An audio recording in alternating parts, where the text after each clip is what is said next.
belum jadi bagian dari Naroris, boleh banget klik subscribe sebelum kita masuk ke kasusnya. Baru kemarin ini Indonesia kembali dikejutkan saat ditemukan di sebuah kamar mandi salah satu tempat penginapan di Yogyakarta jasad seorang wanita yang sudah menjadi 3 bagian besar dan 62 potongan kecil-kecil. Dari otopsi ditemukan bahwa korban itu mengalami luka pada bagian leher. Luka tersebut diduga diakibatkan pemotongan dan merupakan luka sepanjang 20 cm, lebar 4 cm, dengan kedalaman luka mencapai 9 cm yang mengakibatkan pendarahan dan membuat korban kehilangan nyawanya. Korban merupakan seorang janda cerai dengan 2 orang anak. Oh my god. Satu masih berusia 8 tahun, baru kelas 1 SD, dan adiknya baru berusia sekitar 1 tahun. Sedangkan sang pelaku, Heru Prastio, adalah seorang pemuda yang baru berusia 24 tahun. Kita akan bahas kasus mengerikan dan mengejutkan ini bersama-sama malam ini. So without any further ado, stop snooze-snooze, cause shit's about to go down.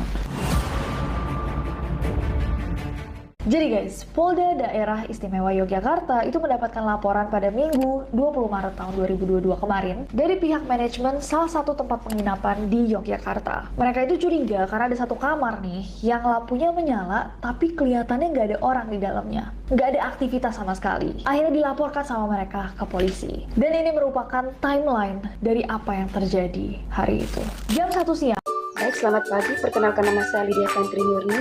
Saya dari kelas 2024F, Prodi S1 Kebidanan. Baik, di sini saya akan menganalisis kasus hukum wanita Jogja dimutilasi jadi 65 bagian sesuai dengan sila-sila Pancasila. Yang pertama, latar belakang. Seorang mayat perempuan yang ditemukan tewas dalam keadaan sudah dipotong dalam 3 bagian besar dan 62 bagian kecil. Seorang pelaku yang nekat menghabisi nyawa korban demi hartanya karena si pelaku sudah terlilit hutang hasil pinjaman online. Rumusan masalah, bagaimana jalan cerita sehingga si pelaku sampai nekat melakukan mutilasi kepada si korban tersebut? Nah, mari kita simak sama-sama. Yang pertama, penjelasan. Seorang mayat perempuan yang ditemukan tewas dalam keadaan sudah dipotong dalam 3 bagian besar dan 62 bagian kecil. Berdasarkan hasil otopsi, wanita tersebut mengalami luka pada bagian leher sepanjang 20 cm dan kedalaman 9 cm yang mengakibatkan pendarahan dan membuat si korban kehilangan nyawanya. Korban merupakan janda dengan 2 orang anak. Anak pertama usia 8 tahun yang kelas 1 SD dan anak kedua berumur sekitar 1 tahun. Sedangkan seorang pelaku bernama Heru Prastio, seorang pemuda berumur 24 tahun. Polda Istimewa Yogyakarta mendapatkan laporan pada Minggu 28 Maret 2022 dari pihak manajemen. Salah satu tempat penginapan di Jogja dilaporkan ke Polri karena dicurigai ada satu kamar yang lampunya menyala, tetapi tidak ada satu orang pun yang beraktivitas di dalamnya. Pada Sabtu 18 Maret 2023 jam 1 siang, Heru sang pelaku di-check-in di sebuah tempat penginapan dan dia membayar 600.000 per 6 jam dari jam 1 sampai jam 7 malam. Heru hari-harinya tinggal di mes karyawan perusahaan di tenda Wilayangan Plak Sleman, Yogyakarta. Sekitar jam 1 setelah si pelaku di-check-in pada jam 14.00, Heru dengan motornya meninggalkan tempat penginapan untuk bertemu dengan si korban di pinggir jalan sebuah rumah sakit di Yogyakarta. Sekitar jam 15:15 sore, Heru sama si pelaku pun balik ke tempat penginapan.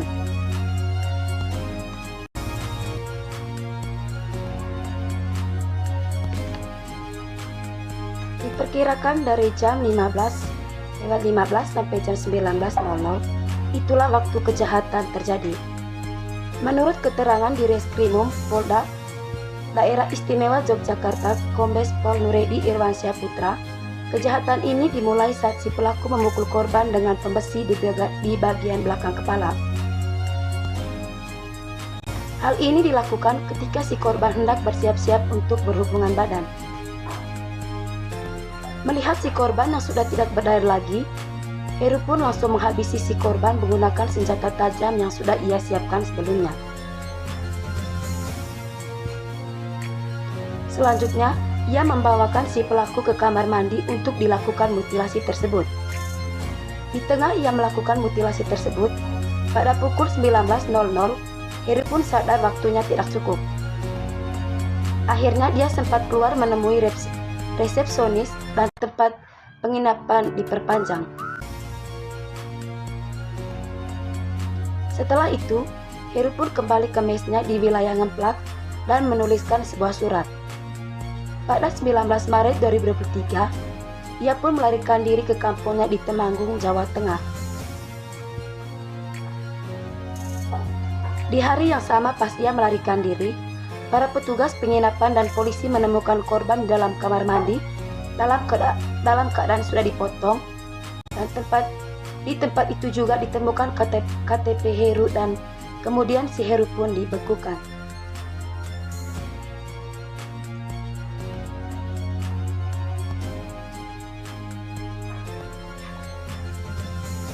Polda Irwansyah Putra mengatakan bahwa si pelaku dan korban sudah saling kenal di FB dan sudah bertemu beberapa kali untuk berhubungan badan. Dia nekat menghabisi nyawa korban untuk menguasai harta si korban.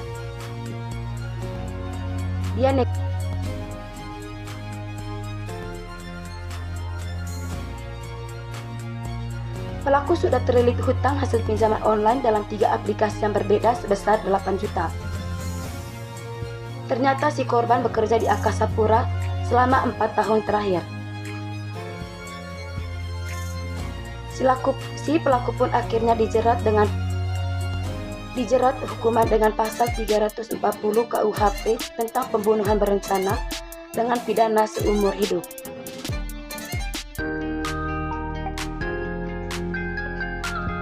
Baik, di sini saya akan menganalisis kasus pembunuhan tersebut berdasarkan sila-sila Pancasila. Yang pertama, tindakan pembunuhan melanggar sila Pancasila yang pertama, yaitu ketuhanan yang Maha Esa, karena setiap agama mengajarkan kepada pemeluknya untuk saling menjaga dan menghormati kehidupan sesama manusia.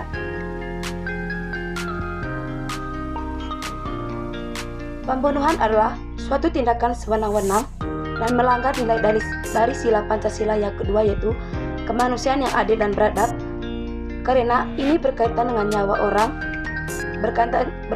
nyawa orang lain dan melanggar hak asasi manusia.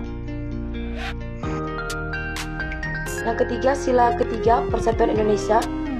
Pembunuhan seperti yang dilakukan oleh kelompok kriminal bersenjata atau KKB di Papua dan tidak bertanggung jawab. Ini menjadi salah satu pemecah negara kesatuan Republik Indonesia. Sila keempat, yaitu kerakyatan yang dipimpin oleh hikmat bijaksanaan dalam permusyawaratan perwakilan. Pembunuhan adalah suatu tindakan menghilangkan nyawa orang lain dengan sengaja. Pembunuhan ini bisa terjadi karena dengan berbagai alasan seperti dendam, perebutan kekuasaan atau perebutan harta dan lain-lain.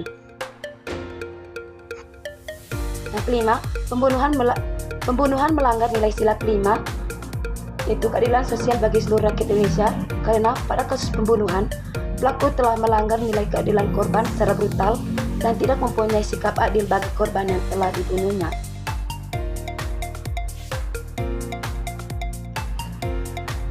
Jadi di sini saya setuju dengan adanya hukuman mati, tapi pada kasus-kasus tertentu seperti pembunuhan. Memang dalam ajaran kitab suci kita dilarang untuk menghilangkan nyawa orang lain. Tapi tingkat praktik kasus pembunuhan semakin meningkat. Jadi saya berpikir bahwa siapa yang menghilangkan nyawa seorang, dia juga harus dihukum mati. Karena nyawa harus diganti dengan nyawa. Karena kita mempunyai hak masing-masing, salah satunya hak untuk hidup. Penjatuhan hukuman mati ini tidak bisa sembarang, karena penjatuhan hukuman ini hanya diberlakukan kepada pelaku pidana luar biasa, seperti pembunuhan berencana, teroris, dan lain-lain. Tidak ada lagi harapan bagi terpidana untuk memperbaiki kejahatannya. Eksekusi pidana sepanjang sejarah dilaksanakan dengan berbagai cara. Menurut Kusumo 2015, ketika manusia dalam tingkat pemikiran dan teknologi belum maju seperti sekarang, Caranya sungguh kejam dan tidak berperkemanusiaan kalau kita menilainya dari sudut pandang masa kini. Baik, kesimpulan, terjadinya mutilasi atau pemotongan oleh pelaku kepada si korban karena adanya alasan untuk menguasai harta si korban tersebut, karena si pelaku sudah terlilit hutang. Kejahatan ini dimulai ketika si pelaku memukul korban dengan pembesi di bagian belakang kepala, sedang si pelaku hendak menanggalkan pakaiannya karena mereka hendak berhubungan badan. Baik, berpunya saran, apapun masalahnya, jangan pernah untuk mengambil jalan pintas, apalagi sampai merenggut hak nyawa orang lain.